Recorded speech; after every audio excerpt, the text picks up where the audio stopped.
بہت سارے لوگ آتے ہیں روحانی جسمانی امراض لے کر. کوئی روحانی مریض ہوتا ہے اور کوئی جسمانی مریض ہوتا ہے، لیکن اکثریت ایسے ہوتے ہیں جو چاہتے ہیں کہ ہمیں کچھ نہ کرنا پڑے، بس حضرت تعویذ دے دیں اور ہمارا کام بن جائے.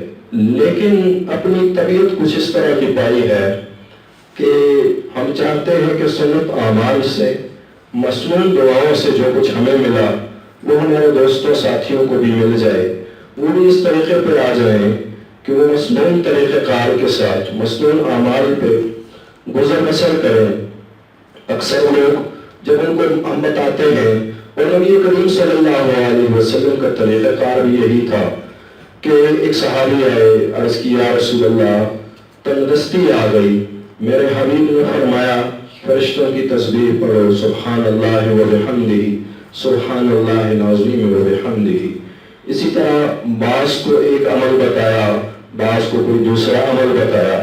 یہ طریقہ تھا آقا کریم علیہ السلام کا. لیکن آج کے دور میں جب کسی کو اعمال کی طرف بلایا جائے، مسنون سنت اذکار کی طرف بلایا جائے، تو آگے سے کہنا ہوتا ہے کہ جی میں قرآن نہیں پڑھا ہوا، میں پڑھا لکھا نہیں ہوں، میں نہیں پڑھ سکتا. بڑے افسوس کی بات ہے کہ ذمہ دار نے اپنی ذمہ داری کی ادویات کے نام سیکھ لیے انگلش میں، مشینوں والوں نے بڑی بڑی مشینیں چلانا سیکھ لیں اور اوزاروں کے نام سیکھ لیے، زراعت والوں نے اوزاروں کے نام سیکھ لیے، فیکٹری والوں نے مشینوں کے نام سیکھ لیے اور مشینیں چلانا سیکھ لیں. لیکن دنیا کی زندگی کے لیے، اور جب دنیا اور آخرت کی عالیشان نظام کا ذکر آتا ہے، جب عالیشان قبر اور عالیشان آخرت اور عالیشان زندگی کی بات آتی ہے، تو اکثر اس کے ان پڑھ ہیں، ہمارا عذر ہوتا ہے ہم ان پڑھ ہیں. حالانکہ ہم نے سوچا نہیں، جس کو عالیشان موت ملی، جس کو عالیشان زندگی ملی. ہمارے دادا تھے حضرت سید منور شاہ صاحب رحمہ اللہ، انہوں نے زندگی میں بسر کی، نہ کسی سے زیادہ تکلم کیا، نہ کسی سے کوئی ہنسی مذاق، نہ کسی کے بس اپنی زندگی میں مگن. گھر میں جب وقت یوں بیٹھے ہوتے تھے مراقبے کی حالت میں، بس اپنی کیفیت، اپنا نظام. جب دنیا سے رخصتی کا وقت آیا تو اٹھے، وضو کیا، آئے اپنی چارپائی پہ بیٹھے، اور میری چھوٹی ہمشیرہ، بچے تھے اس وقت چھوٹے چھوٹے، میری ہمشیرہ سے فرمانے لگے وہ دیکھو آسمان کی طرف کتنی خوبصورت مخلوق ہے آ رہی ہے، اور ان کے ہاتھوں میں کیسا خوبصورت پھول ہے گلاب کا. تو بچے تھے، بہن نے جب اوپر دیکھا تو کچھ نظر نہیں آیا. جب انسان دنیا سے رخصتی کا وقت ہوتا ہے تو اس کے اوپر غیب کا نظام کھلتا ہے. اسے پتہ چلتا ہے کہ یہ جو مجھ سے وعدے کیے گئے تھے، جو مجھے وعیدیں سنائی گئی تھیں، مجھے بتایا گیا تھا کہ مومن کی روح قبض کرنے کے لیے کچھ فرشتے آتے ہیں، ان کے ہاتھوں میں گلاب کے پھول ہوتے ہیں، وہ یوں اس کی ناک کے قریب کرتے ہیں، اس کی روح طلب شوق میں جسم سے نکل جاتی ہے اور جان جانے افرین کے سپرد کر دیتی ہے. اور کچھ لوگ ایسے ہوتے ہیں جن کے لیے سخت درشت روح فرشتے آتے ہیں اور آواز دیتے ہیں اخرج، باہر نکلو اے خبیث روح، خبیث جسم میں بسیرا کرنے والی. اور اس کی روح یوں بھاگتی ہے جسم کے اندر کھینچنے کے لیے، باہر نکلنے کے لیے تیار نہیں ہوتی، وہ یوں کھینچ کے اس کو باہر نکالتے ہیں. وَالنَّازِعَاتِ غَرْقًا وَالنَّاشِطَاتِ نَشْطًا، ایسے کھینچ کے باہر نکالتے ہیں اس کو. تو دادا نے فرمایا کہ وہ دیکھو کتنی خوبصورت مخلوق ہے، گلاب کا پھول ہاتھ میں لیے آ رہے ہیں. میری بہن کہیں کدھر ہے دادا جان، کچھ بھی نظر نہیں آتا. مسکرایا کہنے لگے تھوڑی دیر بعد پتہ چلے گا. چند لمحے گزرے، یوں چارپائی پہ سیدھے ہو کر بیٹھے اور جان جانے آفرین کے سپرد کر دی. عالیشان زندگی گزاری، عالیشان موت پائی، عالیشان موت پائی. جب عالیشان موت کا ذکر آتا ہے، جب عالیشان آخرت کا ذکر آتا ہے، ہم یہ واقعہ موند لیتے ہیں اور عذر پیش کرنا شروع کر دیتے ہیں میں تو پڑھا لکھا نہیں. انگلش کی ادویات کے نام سیکھ لیے، زراعت کے اوزاروں کے نام سیکھ لیے، مشینوں کے نام سیکھ لیے. جب عالیشان موت کا ذکر آیا ہم نے یوں واقعہ موند لی، مجھے عذر ہے میں پڑھا لکھا نہیں. ایسا نہیں، مسنون اعمال، مسنون دعائیں، اللہ کے نبی، اللہ کے حبیب کی، اللہ کے نبی کی چھوٹی چھوٹی سنتیں، اس میں بڑا ایک اثر اثر اور بڑی یہ کشش ہے. بڑا عرصہ پہلے زمانہ گزرا اس بات کو. ہم شاہ منصور گئے تھے, شمس الحادی, شیخ شمس الحادی رحمہ اللہ, شاہ منصور بڑی صاحب رحمہ اللہ کے نام سے شیخ تھے. چاروں سلاسل اربعہ کے شیخ تھے اور قرآن اور حدیث کی انہوں نے خدمت کی. شاہ منصور جیسے دور افتادہ گاؤں کو انہوں نے آباد کیا. اللہ کے ولی ایسے ہوتے ہیں, ویرانوں کو آبادی عطا کر دیتے ہیں, ویران دلوں کو آبادی عطا کر دیتے ہیں. مردہ دل لے کے جاؤ, زندہ دل لے کے واپس آؤ گے. جو سختیوں اور شدتوں سے بھرا ہوا دل ہوگا, لیکن واپس آؤ گے, اس میں رحمتوں کی برسات ہوگی, اس میں کرم نوازی ہوگی, اس میں مخلوق پہ شفقت ہوگی. جن آنکھوں نے کبھی رونا نہیں سیکھا تھا, ان آنکھوں میں آنسو جھلملانا شروع کر دیں گے. اللہ کے اولیاء کا نظام ایسا ہوتا ہے. تو حضرت شیخ کے پاس ہم بیٹھے ہوئے تھے, میں اور ایک دوست گئے. اولیاء سے ملاقات بچپن سے معمول. تو ہم بیٹھے ہوئے تھے ان کے پاس, تو ایک صاحب آئے, ایسے آہستہ سے کہنے لگے, حضرت مجھے وسوسے آتے ہیں اور بہت شدید قسم کے وسوسے آتے ہیں. تو حضرت نے یوں مجھے دیکھا, مسکرائے, پھر اس کے سے قریب ہوئے اور آہستہ سے کہنے لگے کہ وضو سے پہلے اپنے ساتھ کوئی مٹی کا ڈھیلا لے جایا کرو, کوئی پتھر لے جایا کرو. استنجا کرنے سے پہلے, پانی استعمال کرنے سے پہلے اپنا استنجا خشک کیا کرو, پاک ہو جاؤ گے, پھر اس کے بعد پانی کا استعمال کرو. اس نے کہا میں تو صرف پانی استعمال کرتا ہوں. حضرت نے فرمایا وسوسوں کی بنیادی وجہ یہی ہے, پانی کا استعمال کرتے ہو لیکن ایک عمل تم نے چھوڑ دیا. آج کے زمانے میں ٹوائلٹ پیپر استعمال کر لو. تو میں نے نوٹ کیا اس کو اپنے پاس, وہ میرے ذہن میں فیڈ ہو گئی وہ بات. اللہ کے ولی کا کلام ہوتا ہے نا, اس کو سن کے اس کو محفوظ کر لیا کرو, زندگی میں کہیں کام آ جاتا ہے. پھر زمانہ گزرا اور نظام چلا اور لوگ آنے شروع ہوئے. میرے کئی لوگوں نے کہا وسوسے آتے ہیں اور گندے خیالات آتے ہیں. ہم نے اللہ کے نبی کی چھوٹی چھوٹی سنتیں, مصنون دعائیں, اس کا اٹیچ باتھ روم, ہم نے یوں سمجھو اردو میں محاورہ ہے, آ بیل مجھے مار, ہم نے گھروں میں باتھ روم بنا لیے اور پھر مصنون دعائیں میں بھول گئے. پھر جب گھر میں فساد ہوتا ہے, پھر جب گھر میں جھگڑے شروع ہوتے ہیں, جب گھر میں بے برکتی ہوتی ہے, پھر سر پیٹتے ہیں, پتہ نہیں کیا ہو گیا, کسی نے کچھ جادو کر دیا, کسی نے کچھ کر دیا, نظر ہو گئی. کئی لوگ ایک بچی کو لے کے آئے, عالمہ, پڑھی لکھی, قرآن اور حدیث سے باخبر, لیکن جب انسان کو اہمیت کا احساس نہ ہو تو پھر وہ نظر انداز کر دیتا ہے. تو وہ پردے میں بٹھایا, میں نے پوچھا اس سے چند سوالات کیے, کہنے لگی مجھے پیٹ میں درد ہوتا ہے اور میں چل پھر نہیں سکتی, میرے پیروں میں دم نہیں ہے. اور میں نے کچھ اس سے چند اور سوالات کیے, بتانے لگی گندے خیالات آتے ہیں, وسوسے آتے ہیں, اور ایسے گندے خیالات آتے ہیں کہ میں موت مجھے قبول ہے لیکن یہ خیالات نہ آئے, میری چاہت ہے. میں نے اس سے پوچھا, میں نے کہا بیٹا آپ جب باتھ روم جاتی ہیں اللہم انی اعوذ بک من الخبث والخبائث, یہ دعا پڑھتی ہیں؟ میں نے کہا نہیں, میں یہ نہیں پڑھتی, میں یہ دعا نہیں پڑھتی. عالمہ, لیکن جب اہمیت کا احساس نہ ہو, جب تم کسی اللہ والے کے پاس نہ بیٹھو اور وہ تمہیں نہ بتائے کہ دنیا کا نظام بھی سنورتا ہے اللہ کے ذکر سے, آخرت کا نظام بھی سنورتا ہے اللہ کے ذکر سے. اللہ کے ذکر کو چھوڑو گے تو جتنے بڑے عالم ہو, اللہ کے ذکر کو چھوڑا نقصان پاؤ گے. جتنی بڑی شخصیت ہو تم دنیا میں, اللہ کے ذکر کو چھوڑا آہستہ آہستہ نقصان کی طرف بڑھنا شروع ہو جاؤ گے. تو بتانے لگی میں تو نہیں پڑھتی یہ دعا.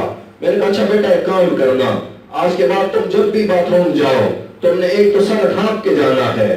ہم نماز پڑھنے کے لیے سر ڈھانپنا ضروری سمجھتے ہیں, لیکن باتھ روم میں جانا بس ٹھیک ہے, ننگے سر چلے گئے. اور جس گھر میں ایسی عورت ہو جس کے سر کے اوپر ہر وقت پردہ ہو, دوپٹہ ہو, چادر ہو, وہ سر کے بال چھپائے رکھے, یاد رکھنا اس کی برکت سے لوگوں کے گھروں کے رزق کا نظام بابرکت ہوتا ہے. اور جس گھر میں پردے کا دھیان نہ رکھنے والی عورتیں ہوں, اس گھر میں رزق کی بے برکتی شروع ہو جاتی ہے, تنگدستیاں شروع ہو جاتی ہیں, پریشانیاں شروع ہو جاتی ہیں, جھگڑے, بے اطمینانی, بے سکونی شروع ہو جاتی ہے. روحانیت وہاں سے ڈیرے اٹھا دیتی ہے اور شیطانیت وہاں پر اپنا ڈیرا جما دیتی ہے. جہاں پردے کا نظام نہ ہو، جن عورتوں کے سروں کے بال کھلے ہوں. تو میں نے کہا بیٹا تم نے سر پہ دوپٹہ اوڑھنا ہے اور پھر باتھ روم جانا ہے، اور باتھ روم جاتے وقت تم نے یہ دعا پڑھنی ہے اللہم انی اعوذ بک من الخبث والخبائث. یہاں جب باتھ روم میں جو ایک نظام ہے جراثیم کا، جو چیز نظر نہیں آتی، جراثیم، شیاطین، یہ چیزیں نظر نہیں آتی، جنات نظر نہیں آتے، اور کئی ایسے واقعات ہیں. یہ دعا جب بتائی گئی میرے حبیب صلی اللہ علیہ وسلم نے، ایک صحابی تھے ان کے ساتھ، وہ ایسے ہی گئے کہیں تقاضا باتھ روم کے لیے، اور وہاں ان کو ایک تکلیف ہوئی اور اس تکلیف کی وجہ سے دنیا سے رخصت ہو گئے. پھر جنات نے اشعار پڑھے کہ یہ ہم نے کیا یہ سب کچھ. اس کے بعد ہمیں یہ دعا بتائی گئی اللہم انی اعوذ بک من الخبث والخبائث. یہ دعا ہمیں بتائی گئی تاکہ پردہ ہو جائے تمہارے اور ان کے درمیان. میں نے کہا ایک تو تم نے یہ دعا پڑھنی ہے باتھ روم جاتے وقت، اور 500 مرتبہ روز یہ دعا پڑھنی ہے. 4 دن تک تو میں یہ 500 مرتبہ پڑھنی ہے. تیسرے دن مجھے اطلاع کرنا کہ کیا حالت ہوئی. وہ دوسرے ہی دن واپس آئے وہ لوگ، تو کہنے لگی نظام میں نے ایسا بنایا کہ ہم کوشش کرتے ہیں کہ پردے کا نظام مضبوط رہے. تو پردے کے پیچھے سے اس نے بتایا کہ ایسا ہوا کہ جب میں نے اس کو پہلے دن پڑھا تو میرا درد شدید ہوا. دوسرے دن جب میں نے اس کو 500 مرتبہ پڑھا تو میرے جسم سے ایک کالی سی چیز نکلی اور دور بھاگ گئی مجھ سے. میں نے خود اپنی آنکھوں سے کہنے لگی، خود اپنی آنکھوں سے دیکھا ایک کالی سیاہ چیز تھی میرے جسم سے نکلی اور ایسے بھاگ پڑی مجھ سے دور ہو کے. اللہ کے حبیب کی سنتوں میں حفاظت ہے، اللہ کے حبیب کی بتائی گئی دعاؤں میں حفاظت ہے. یہ جو مسنون اذکار ہم کرتے ہیں، جو دعائیں ہم پڑھتے ہیں، جو ذکر ہم کرتے ہیں، زندگی کا نظام سنورتا ہے. اس سے زندگی کا نظام سنورتا ہے. صبح میرے پاس ایک سالک مجھے بتانے لگا کہ میں نے وہ آپ نے جو بتایا تھا درود صدقہ، وہ میں نے یاد کیا تھوڑا تھوڑا کر کے. میں پڑھا لکھا نہیں ہوں، میں نے قرآن نہیں پڑھا، لیکن میں نے اس کو تھوڑا تھوڑا کر کے یاد کیا. یوں یاد کیا اللہم صلی اللہم صلی اللہم صلی علی سیدنا علی سیدنا علی سید، یوں جیسے بچہ قرآن پڑھتا ہے، حفظ وہ ناظرہ پڑھتا ہے جب قاعدہ پڑھتا ہے، اور پھر قرآن پاک بار بار ایک آیت رکھتا ہے. یوں میں نے اس کو یاد کیا. اور میں ابھی 2-3 دن ہوئے ہیں کہ میں نے اس کو ہر نماز کے بعد پڑھنا شروع کیا. 100 مرتبہ میں پڑھتا ہوں. کتنے ہوئے؟ 500 ہوئے. 100 مرتبہ پڑھتا ہوں اور 500 ہوئے. ہزاروں لاکھوں کا حساب کرنا ہمارے لیے آسان ہوتا ہے، لیکن اللہ کا جس کلام سے زندگی جنت بنتی ہے، جس کلام سے موت جنت کی مانند ہوتی ہے، جس کلام سے آخرت عالی شان ہوتی ہے، وہ یاد کرنا، اس کا سیکھنا ہمارے لیے مشکل. کہنے لگا میں نے اس کو سیکھا میں نے، اور پھر میں نے اس کو مسلسل پڑھنا شروع کیا. 3 دن میں نے پڑھا اور میرے ساتھ ایک عجیب واقعہ ہوا. میں نے کہا کیا ہوا؟ کہنے لگا کہ میں نے آج تک مجھے کسی نے، میں مزدوری کرتا ہوں، آج تک مجھے کسی نے انعام نہیں دیا. اور عجیب کام ہوا کہ اس دن میں جگہ مزدوری کی میں نے، اور جب میرا جو معاوضہ بنتا تھا اس نے مجھے وہ معاوضہ دیا اس صاحب نے، اور انہوں نے جیب میں رکھا. اس نے یوں جیب میں ہاتھ ڈالا اور 5000 کا ایک نوٹ نکالا. اس نے 5000 کا نیا نوٹ نکالا اس نے، اور مجھے کہنے لگا یہ تمہارا انعام ہے. زندگی میں پہلی مرتبہ یہ ہوا، یہ تمہارا انعام ہے. میں نے کہا اللہم صلی علی سیدنا محمد عبدک و رسولک وصلی علی المؤمنین والمؤمنات والمسلمین والمسلمات. یہ اس کی برکت ہے، یہ اس کی برکت ہے. عزیزان گرامی، جب ہم احادیث مبارکہ میں آئی گئی دعائیں، مسنون اذکار سیکھتے ہیں اور پھر ان پہ عمل کرنا شروع کرتے ہیں، ان کو پڑھنا شروع، کوئی مشکل نہیں ہے سیکھنا. اگر من میں چاہت ہو اور خواہش ہو اور جستجو اور لگن ہو تو کچھ مشکل نہیں ہے سیکھنا، کچھ مشکل نہیں ہے سیکھنا. بڑی آسان دعائیں، بڑے آسان اعمال، سیکھنا اور ان کو پڑھتے رہنا، پھر دیکھو زندگی کیسے جنت بنتی ہے. عالیشان زندگی عالیشان موت اور عالیشان آخرت، عالیشان آخرت۔ وہ دن فَسَيَكْفِيكَهُمُ اللَّهُ وَهُوَ السَّمِيعُ الْعَلِيمُ پہ بحث چل نکلی۔ بیٹھے ہوئے تھے، میں بھی تھا، سلیمان بھی تھا، سب ہم اپنے احباب بیٹھے ہوئے تھے۔ سلیمان نے یوں کیا، شکر تھی میں، شکر تھی میں، شکر تھی میں، ایسے ہی کیا تھا نا سلیمان۔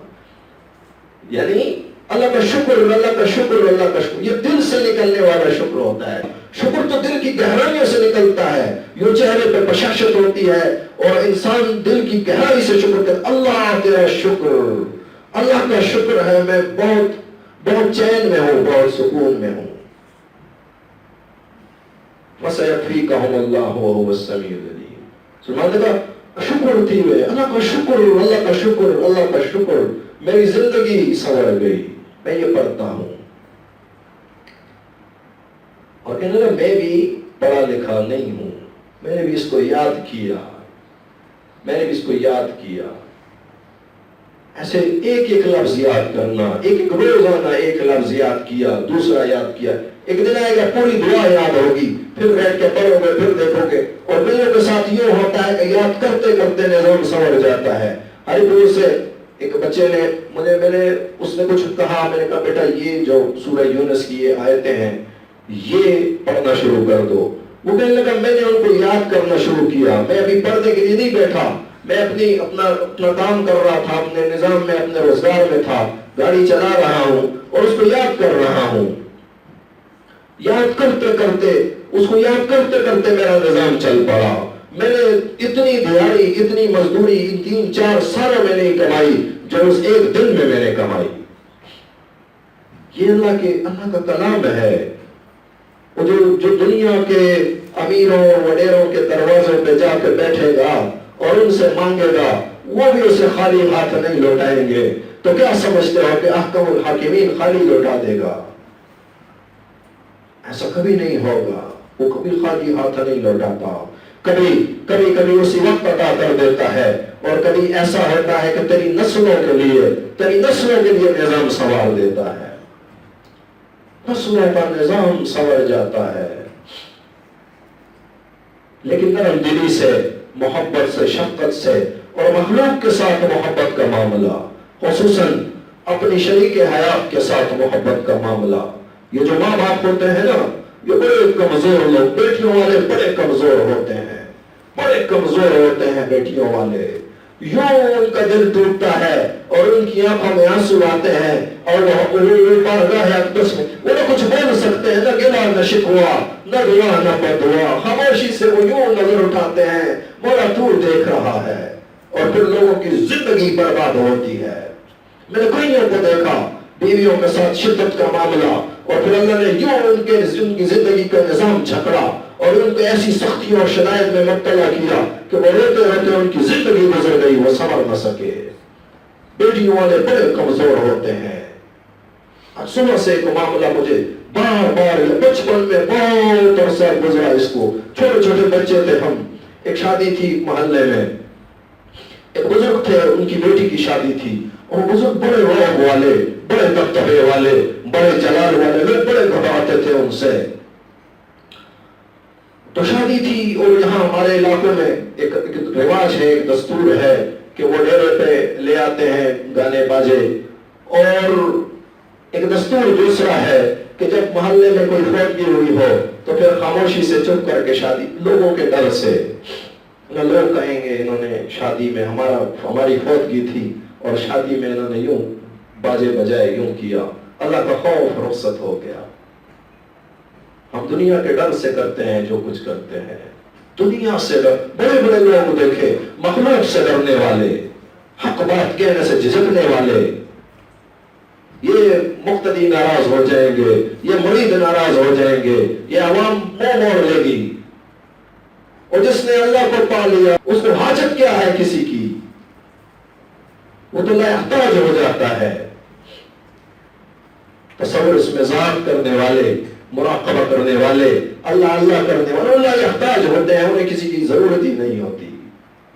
ان کا نظام غیب سے سنورتا ہے، اللہ کی بارگاہ سے سنورتا ہے، ان کے رزق کا نظام، ان کی عزتوں کا نظام، ان کی رفعتوں کا نظام۔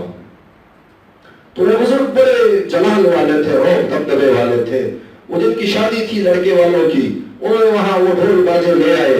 اب یہ بزرگ کو میں نے دیکھا، وہ بزرگ کو ان کو وہ جلال بھی میں نے دیکھا تھا، اور ان کی وہ عاجزی بھی میں نے دیکھی، ان کی وقر بھی میں نے دیکھی تھی، ان کا وہ جھکنا بھی میں نے دیکھا. انہوں نے آ کے وہ لڑکے کے بھائی سے یوں عاجزی سے کہا، ہمارے یہاں ایک فوت کی ہوئی ہے، تو بڑی مہربانی ہوگی اگر آپ یہاں یہ ڈھول باجا نہ بجائیں اور اپنے علاقے میں جا کے جو کچھ کرنا ہے آپ کر لیں. تو وہ لڑکے کے بھائی نے وہ سینہ اکڑا کے کہا، فوت کی ہوئی ہے تو آپ کے محلے میں، ہم تو یہاں کے نہیں ہیں. اور مجھے اس وقت پتہ چلا، اس بزرگ کو، اس بابے کو دیکھ کے مجھے وہ سفید ریش داڑھی والے کو، اس کی وہ لڑکھڑاتی آواز اور اس کی وہ جھکے ہوئے کندھے، وہ دیکھ کے مجھے پتہ چلا. میں نے کہا بیٹیوں والے بڑے کمزور ہوتے ہیں، بیٹیوں والے بڑے کمزور ہوتے ہیں. اور یاد رکھنا، کمزوروں کی دعا، کمزوروں کی بد دعا، یہ دونوں ایسے یوں جا کے اللہ کی بارگاہ میں کھڑی ہوتی ہیں اور اللہ کی طرف سے یوں فیصلے زمین پہ اترتے ہیں. لمحوں میں دیر نہیں لگتی. تو اپنی بیویوں کو، شریک حیات، ان کو رحمتوں کا نظام دو، ان کو محبت کا نظام دو، ان کو کرم نوازی کا نظام دو. ان کے اوپر یوں جابر سلطان کی طرح یوں اوپر سے ہو کے یوں زندگی نہ گزارو. لیکن ایسے مت کہ جس کی ولایت کا پوچھنا ہو، جس کے مقام اور مرتبے کا پوچھنا، اس کی بیوی سے پوچھا کرو، اس کی بیوی سے پوچھا کرو. وہ بتائے گی یہ کتنا بڑا ولی ہے، اس کا کیا مقام ہے، وہ بتائے گی. اپنے اطوار بدلو، اپنا اخلاق بدلو، اپنا کردار بدلو. اللہ کی مخلوق ہوتی ہے یہ. کبھی معصوم چڑیا کو پنجرے میں بند کر کے یوں یہاں سے اس کو مارو، وہ ادھر پھڑک کے جائے، وہاں سے مارو، وہ ادھر پھڑک کے آئے، یہاں سے مارو، دل دکھے گا. تم کہو گے معصوم پرندہ اس کو تکلیف دے رہا. اور پھر کسی معصوم بچی کو تکلیف دینا. تو ماں باپ بڑے کمزور ہوتے ہیں. جب بچی ان کی آپ کے گھر میں پریشان ہوگی تو وہ کسی رات وہ سفید داڑھی والا اور وہ سفید سر والی بوڑھی کسی رات اٹھ بیٹھے اور یہ انہوں نے نگاہ اٹھائی اس کریم کے عرش کی طرف، اس کے بے پناہ آسمانوں کی طرف یہ نگاہ اٹھائی اور ان کی آنکھوں میں آنسو جھلملائے. بڑے کمزور ہوتے ہیں، بددعا بھی نہیں دے سکتے. بددعا دیتے ہیں تو اپنا ہی داماد ہے، لیکن وہ رب ہے، وہ دل کے حال جانتا ہے. ایک صاحب میں نے کہا، ان سے کسی نے کوئی تکلیف دی، میں نے کہا بددعا نہ دینا. کہ لگا نہیں جی، زبان سے قطعاً بددعا نہیں دینی، لیکن دل کا کیا کروں، دل کا کیا کروں، دل کو قابو نہیں کر سکتا. تو دل بے قابو ہوتا ہے. پھر یوں ان کی نگاہ اٹھی اس کریم کے عرش کی طرف، اور وہاں وہ تو دلوں کے راز جانتا ہے. وہ تو جان لیتا ہے کہ میرا یہ بندہ، یہ سفید ریش داڑھی والا، یہ سفید سر والی بڑھیا، یہ کیا چاہتے ہیں، ان کو کیا تکلیف ہے. وہ یہ حکم فرماتا ہے میرے بندوں کو تکلیف اور مصیبت سے نکالو، اور اس ظالم کو ایسے شکنجے میں کسو کہ اس